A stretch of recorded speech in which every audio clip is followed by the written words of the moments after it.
오늘 본문 말씀을 통하여서 긍휼히 여기는 자라는 제목으로 함께 은혜의 말씀을 나누기를 원합니다. 예수님께서 말씀하신 팔복 중에서 첫 번째가 심령이 가난한 자입니다.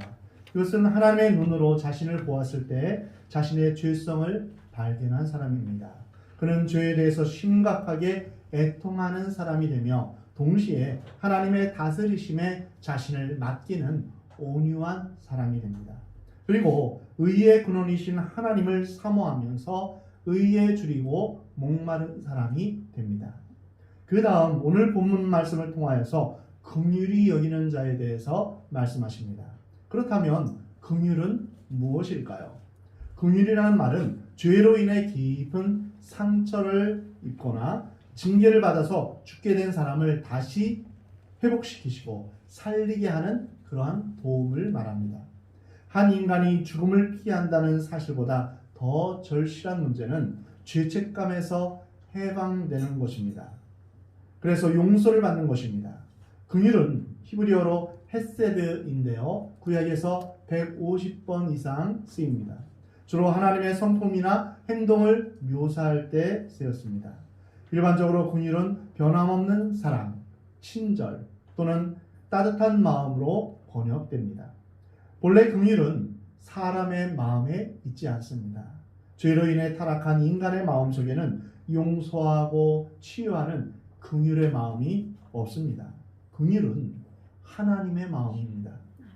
반면에 하나님이 없는 삶에 있어서는 긍휼이 없는 것입니다. 차고 넘치는 하나님의 조건 없는 사랑, 무한히 용서하시는 마음, 그것이 바로 긍휼의 마음입니다. 긍휼은 헬라어로 엘레오스로서 당연한 결과로 비참한 상태에 빠진 사람을 불쌍히 여기고 그를 돕는 미덕이다. 이렇게 말할 수 있습니다. 의가 하나님의 성품이며 긍휼도 하나님의 성품입니다.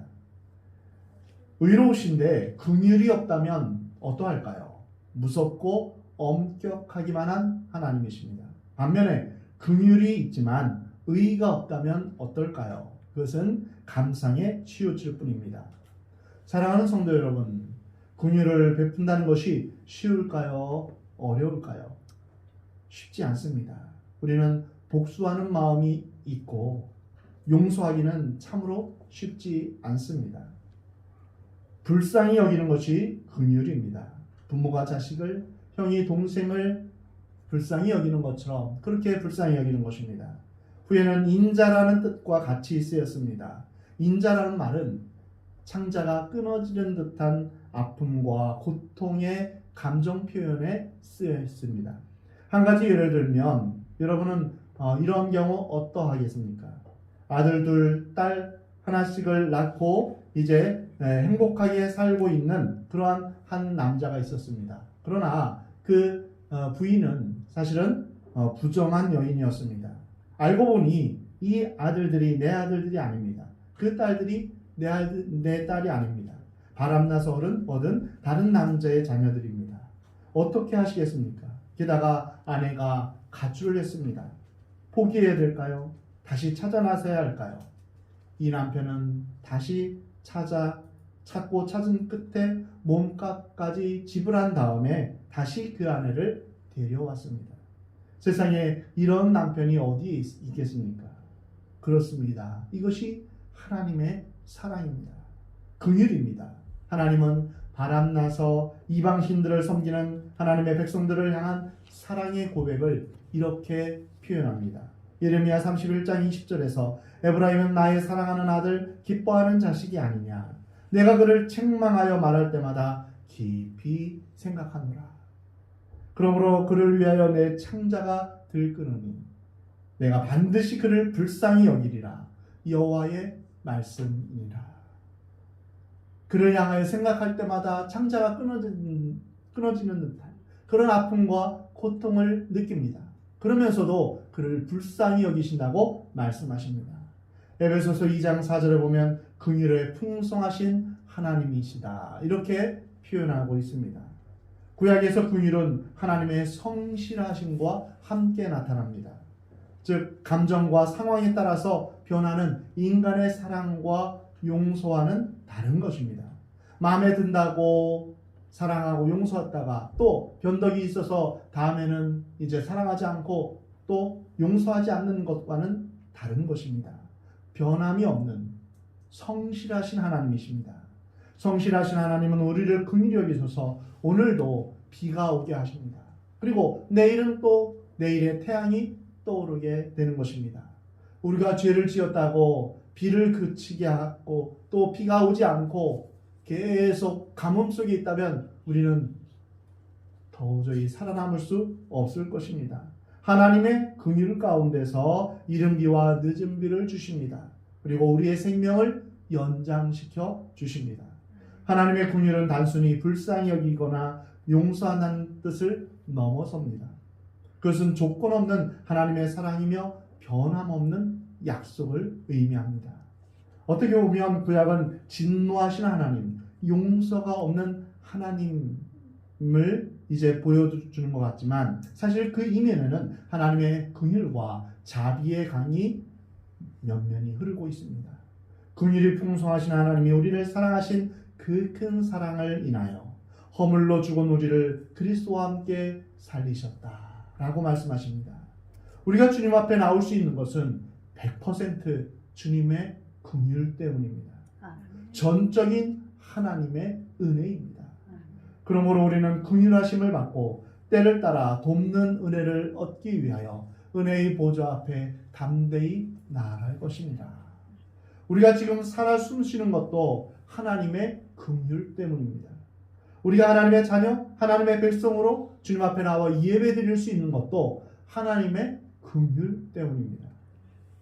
우리가 연약함에도 불구하고 우리가 넘어지고 실수하고 죄를 지음에도 불구하고 우리를 인도하시고 용서해 주시고 우리를 지켜주시는 것이 바로 하나님의 긍휼 때문입니다.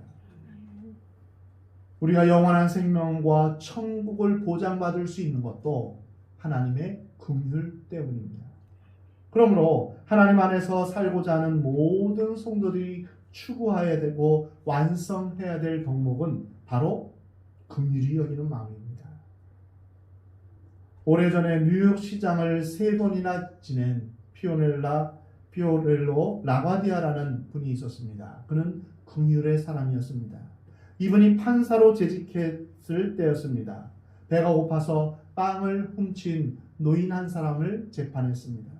너무 가난하고 의지할 데 없는 죄수였습니다. 라과디아 판사는 $10의 벌금형을 언도했습니다. 1930년대의 그 어려운 시절의 이야기입니다. 그때의 $10는 적은 돈이 아닙니다. 지금은 이제 우리 돈으로 10,000원이지만 사실은 그때 당시에는 큰 돈이죠. 그러나 그 죄수는 무일푼입니다. 벌금형을 언도한 라과디아 재판장은 자신의 모자를 벗어서 자신의 지갑에서 $10를 꺼내서 넣습니다.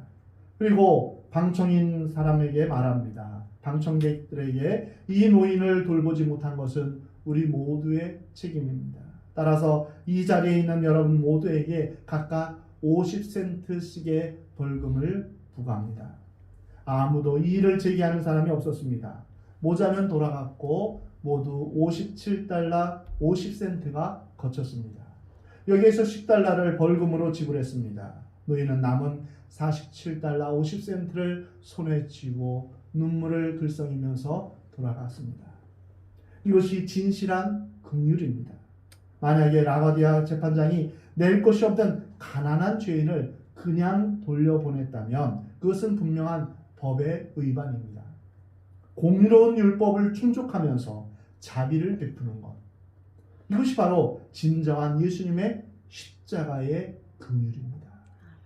우리가 죄를 지어서 그 죄값은 사망인데 누군가 그 죄값을 치러야 되는데 예수님이 그 죄값을 우리를 대신해서 이 땅에 인간의 몸을 입고 오셔서 우리를 대신해서 나를 대신해서 십자가를 지시고 예수님의 공의와 예수님의 그 하나님의 공의와 하나님의 사랑을 충족하신 것입니다. 예수님 당시에 지금부터 2000년 전 로마 사회는 힘과 무력 그리고 용기 위에 세워진 제국이었습니다. 팍스 로마, 로마의 평화라는 말인데요. 무력으로 세워진 그런 평화입니다. 로마 시대에는 궁율이나 자비는 경멸의 대상이었습니다. 영혼의 질병이라고 비난받았습니다. 더 강인하고 무자비한 자만이 살아남고 승리한다, 이렇게 생각했습니다. 이러한 세대 가운데서 예수님은 긍휼히 여기는 자는 복이 있다라고 말씀하셨으니 이것이 실로 가히 혁명적인 그런 말씀이라고 할 수 있습니다.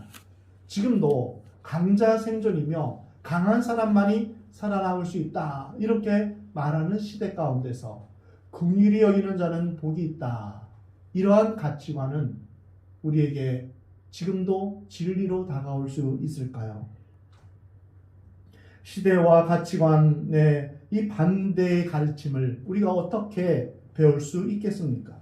강자 생존의 시대에 따를 만한, 배울 만한 가치 있는 그런 가르침일까요? 예수님은 마태복음 9장 13절에서 너희는 가서 내가 긍휼을 원하고 제사를 원하지 아니하노라 하신 뜻이 무엇인지 배우라 말씀하셨습니다. 하나님께서는 구약에서 말씀하시기를 나는 긍휼을 원하고 제사를 원하지 않는다라고 말씀하셨습니다. 예수님은 모든 제사보다 더 본질적인 것은 바로 긍휼이라고 말씀하셨습니다. 마태복음 23장 23절에서 너희가 박하와 회향과 근체의 11조는 드리되 율법에 더 중한 바 정의와 긍휼과 믿음은 버렸도다, 이렇게 말씀하시며 율법의 핵심이 긍휼임을 보여주었습니다. 예수님 당시의 바리새인들과 율법을 중요하게 여기는 사람은 박하, 회향, 근체 이것을 사면 그것의 10분의 1을 띄었습니다. 지금으로 말하면 이제 콩나물 사고 아니면은 이제 야채를 사면, 시금치를 사면 그거 개수 세 가지고 그것의 10분의 1을 이제 드리는 것이에요. 얼마나 철저하게 드리는 것일까요? 그렇게 철저하게 11조를 드리지만 사실은 정의와 긍휼과 믿음은 버렸다, 이렇게 말씀하십니다. 개역 성경에는 의와 인과 신을 버렸다, 이렇게 말씀하시는 것입니다. 11조의 원래의 목적은 가난한 자와 그리고 사회에 소외된 자를 위해서, 그리고 주의 말씀을 전하는 사람을 위해서, 또한 주의 교회를 위해서 사용하도록 그렇게 제정이 된 것입니다. 그럼에도 불구하고 그들은 하나님의 정의, 하나님의 긍휼, 또한 하나님을 향한 믿음을 버린 채 형식만을 따랐다는 것입니다. 그렇다면 왜 우리는 긍휼히 여겨야 될까요?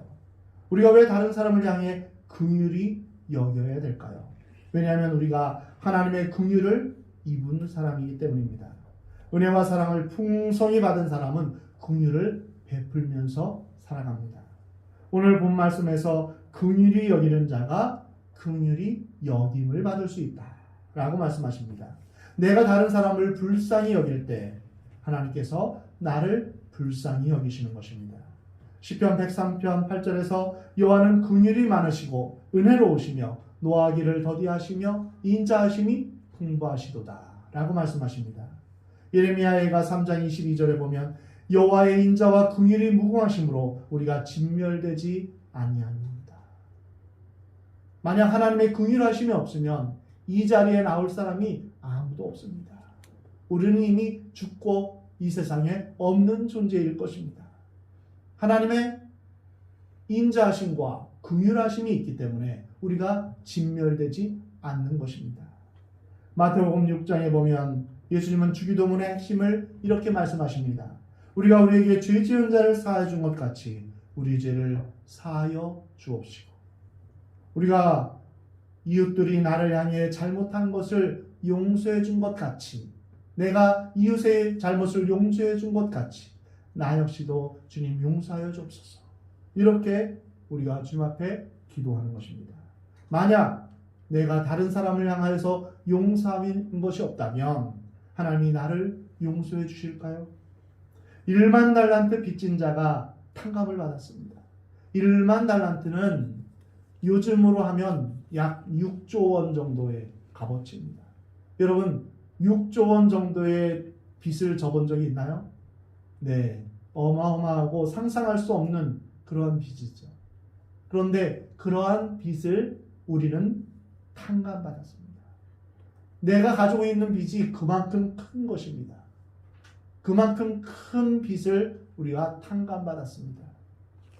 그런데 300데나리온, 지금으로 하면 300만 원입니다. 300만 원이 적은 돈은 아니지만 그 1만 달란트에 비하면 아무것도 아니죠. 근데 300데나리온의 그 빚을 진 친구를 용서하지 못하고 그 친구를 멱살 잡고 감옥에 가둔 그 사람은 어떻게 됐습니까? 1만 달란트 용서받은 것을 이제 탕감받은 것을 이제 다시 도로 물리고 그 역시 감옥에 갇히고 말았습니다. 우리가 하나님 앞에서 얼마나 큰 죄를 용서받았는지 우리는 기억하고 우리는 인정해야 됩니다. 다른 사람을 용서하지 못하는 마음은 자신에게 칼을 들이대는 것과 같습니다. 긍휼히 여기는 자는 복이 있나니 이것을 반대로 말하면 정죄하는 자는 화가 있나니 이렇게 말할 수 있습니다. 다른 사람을 정죄하고 비판하고 판단하는 자는 정죄함을 받을 것이다 라고 말씀하십니다. 마태복음 7장 1, 2절에 보면 비판을 하지 말라. 너희가 하는 그 비판으로 너희도 비판을 받을 것이다. 비판을 하게 되면 자신이 하나님의 자리에 있게 되는 것입니다. 정죄하게 되면 자신도 화가 임하게 되는 것입니다. 긍휼은 고요히 내리는 빗방울처럼 긍휼을 베푸는 사람에게 또한 긍휼을 받는 사람 모두에게 복을 내려주는 것입니다. 요나단은 연약한 다윗에게 긍휼을 베풀었습니다. 가만히 있으면 자신이 왕의 자리를 계승을 하지만 자신은 왕좌의 자리를 양보했습니다. 그리고 옷과 칼까지도 내어줍니다. 요나단이 전사한 후에 사울의 가문이 완전히 멸망했습니다. 유일하게 혈통을 이어받은 사람은 다리를 저는 장애인이 된 요나단의 아들 무비보셋이었습니다. 비참하게 무비보셋이 살고 있다는 소식을 알게 된 다윗은 그의 아버지 요나단을 생각해서 최대한 긍휼을 베풉니다.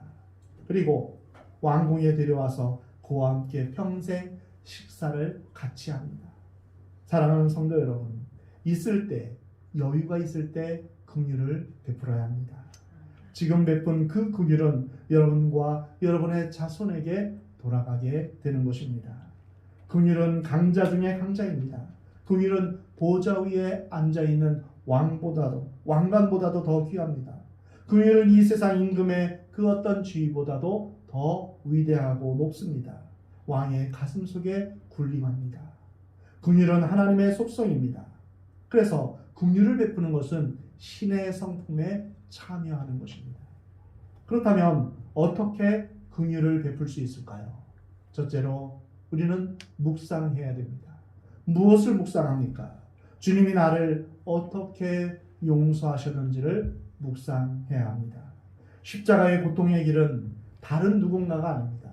나를 위한 고통의 시간이었습니다. 나를 용서하기 위한 십자가였습니다. 무거운 십자가, 날카로운 채찍, 두 손과 두 발에 못 박히신 것, 그리고 물과 피를 다 쏟으시기까지 당하신 그 모진 고통은 모두 나를 용서하시기 위한, 나를 긍휼히 여기시는 하나님의 사랑입니다. 나를 어떻게 받아들이셨고 나를 어떻게 용서하셨는지를 우리는 묵상해야 합니다. 내가 받은 하나님의 은혜가 얼마나 큰지를 생각할 때 우리는 다른 사람을 용서할 수 있는 것입니다. 두 번째로 결단하십시오. 이 결단은 조건이 없는 용서입니다. 다른 사람의 죄를 용서하기로 결단해야 합니다. 사람들의 용서는 조건적입니다. 그러나 우리 주님의 용서는 무조건적입니다. 우리가 우리 죄를 자백하면 주님은 다 용서해 주시기로 약속하셨습니다. 세 번째로 기도하십시오. 용서가 잘 되지 않으면 그 사람을 위해서 기도해야 합니다. 가슴에 품고 기도하십시오. 주님, 그 사람을 불쌍히 여겨 주옵소서. 내 안에 긍휼의 마음을 주옵소서. 이렇게 기도하면 인간관계가 순화됩니다. 내 마음의 미움과 도끼가 다 빠져나갑니다. 넉넉한 마음으로 바뀝니다. 주님의 사랑이 우리 마음 가운데 차게 됩니다. 얼마나 좋을까. 흐르는 물처럼 만날 수가 있다면. 그러나 우리는 지금 불로 만나려고 한다. 미움의 불, 증오의 불을 태우면서 불길 속에 만나려고 한다. 저 불이 지난 뒤에 흐르는 물로 만나자.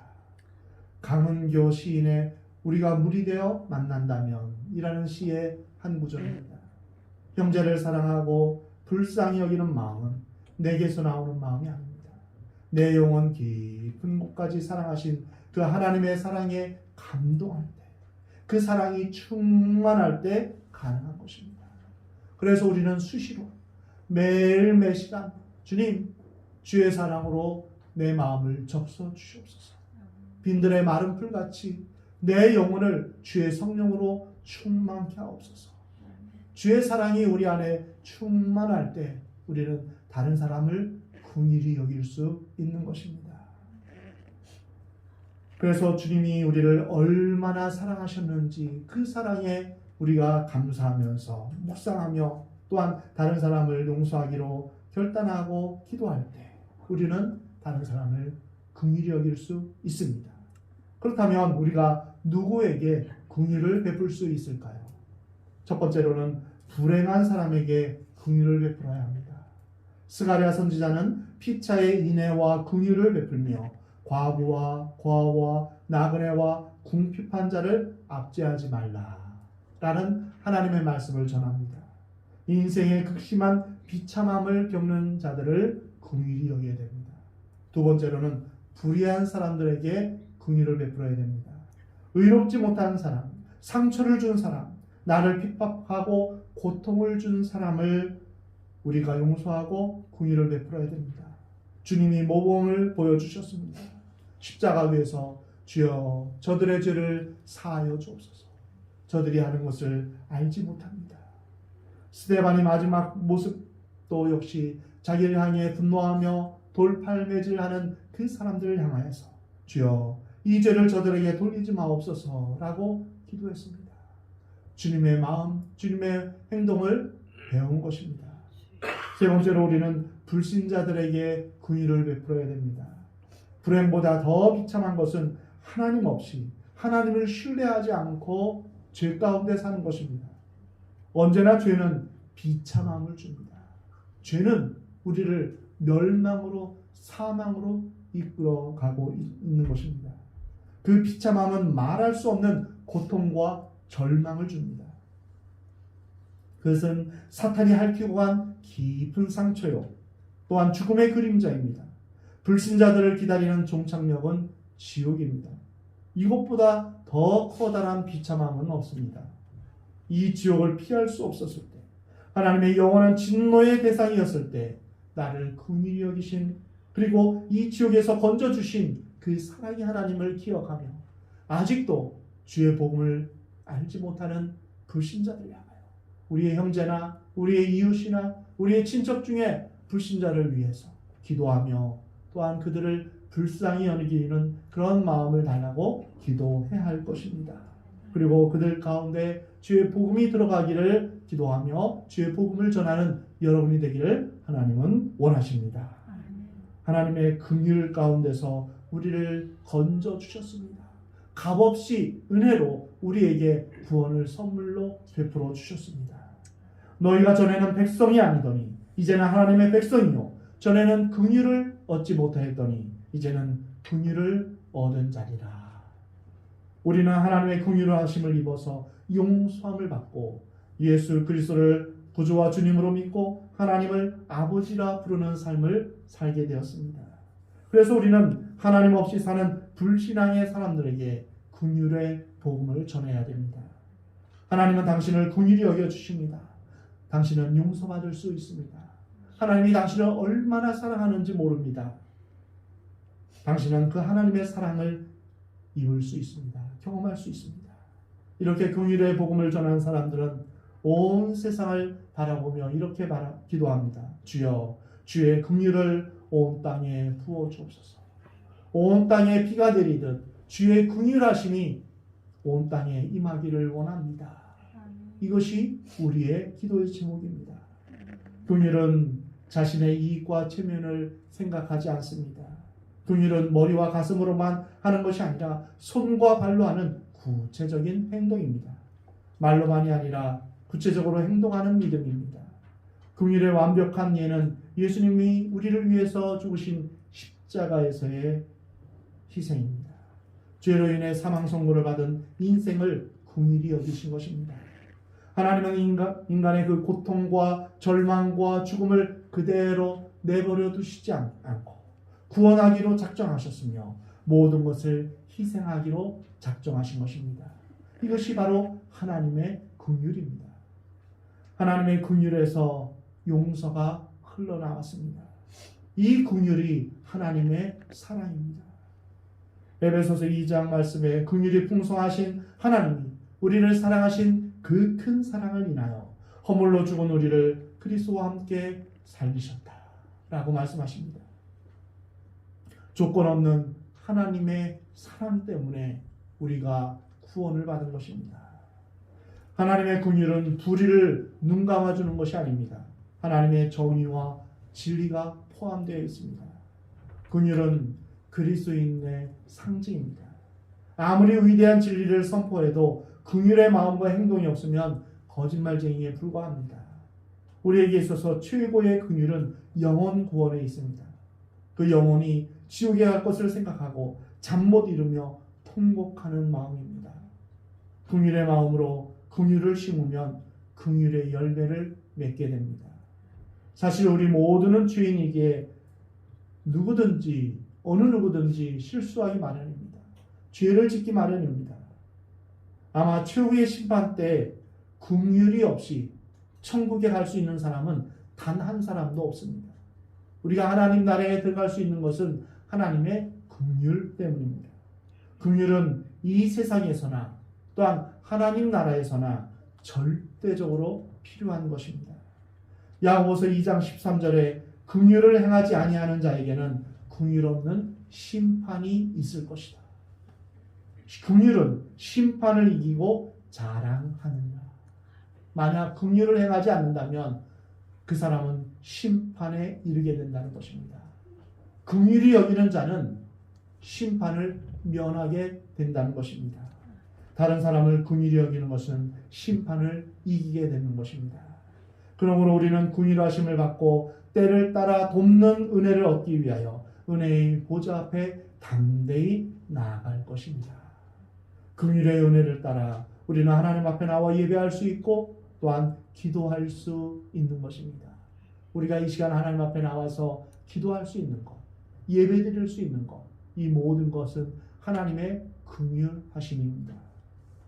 골로새 3장 12절에 너희는 하나님의 택하신 거룩하고 사랑하신 자처럼 긍휼과 자비와 겸손과 온유와 오래 참음을 옷 입으라 라고 말씀하고 있습니다.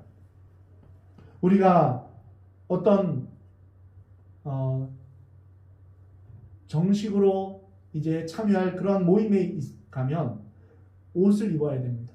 우리가 파자마를 입고 예배에 나올 수는 없죠. 우리가 작업복을 입고 대통령을 만날 수도 없습니다. 우리가 옷을 갖춰 입어야만 그 격식에 맞는 장소에 갈 수 있는 것입니다. 우리가 하나님 나라에 가기 위해서는 예복을 입어야 됩니다. 예수 그리스도의 의의 옷을 입어야 됩니다. 그 하나님의 거룩하신 옷을 입는 것인데 바로 그 중에 첫 번째가 무엇입니까? 긍휼의 옷입니다. 긍휼과 자비와 겸손과 온유와 오래 참음을 옷 입으라. 여러분은 긍휼의 옷을 입고 계십니까? 자비와 겸손과 온유의 옷을 입고 계십니까? 오래 참음의 옷을 입고 계십니까? 도움이 필요한 우리의 형제와 자매에게 긍휼의 손을 펴시기 바랍니다. 가난한 자와 어려움에 처한 사람들에게 위로와 격려와 도움이 되는 여러분 되시기를 하나님은 원하십니다. 불의한 사람, 불신자라 할지라도 긍휼을 베푸시기 바랍니다. 긍휼의 마음을 주시기를 기도하며 예수님의 마음으로 긍휼을 베푸시기를 여러분 기도하시기 바랍니다. 특별히 용서할 수 없고 사랑할 수 없는 대상을 위해서 기도하시기 바랍니다. 그러면 하나님께서 놀라운 힘을 주실 것입니다. 긍휼히 여기시는 주님을 닮아가는 놀라운 은혜와 복이 여러분 가운데 있기를 원합니다. 긍휼히 여김으로 주님의 그 신의 성품에, 하나님의 성품에 참여하는 여러분 되시길 바랍니다. 긍휼히 여김으로 말미암아 긍휼히 여김을 받는 여러분의 삶이 되기를, 그러한 은혜가 여러분에게 충만히 임하기를 주의 이름으로 축원합니다. 기도하겠습니다.